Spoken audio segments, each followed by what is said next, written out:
Abonnez-vous à la chaîne pour voir les dernières vidéos.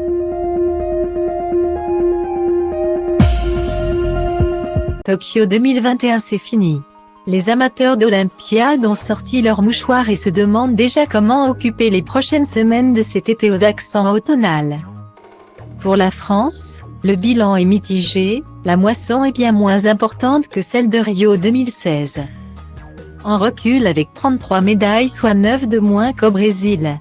Un échec si l'on considère que les attentes étaient fixées à 40 podiums.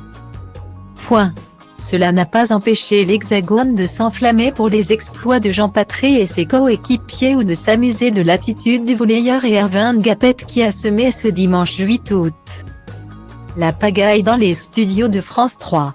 Le sportif qui avait célébré sa médaille d'or avec un peu trop d'application s'est incrusté parmi l'équipe de basketteurs puis de handballeurs pour des analyses de match très particulières.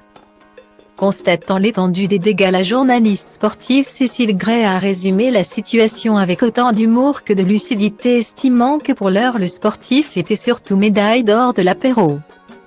Mais voilà, la fête est finie après 17 jours d'épreuve, le rideau est retombé sur ses premiers, et derniers, Jeux de l'ère Covid. France 2 a commencé à retransmettre en direct la cérémonie de clôture des Jeux Olympiques. Et pris l'antenne à 12h40. À l'instar de la cérémonie d'ouverture, la cérémonie de clôture s'est déroulée sans public. Seuls les dignitaires, officiels et athlètes étaient autorisés sur le site.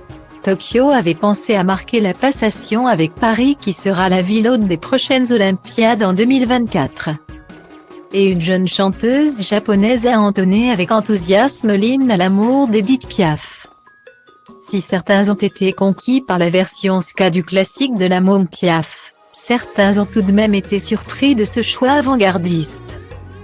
Sur Twitter, les réactions étaient mitigées, tandis que certains évoquaient une belle performance, d'autres faisaient à la fine bouche. C'est un peu bizarre quand même, un groupe de ska japonais avec une chanteuse japonaise qui chante une chanson d'Edith Piaf.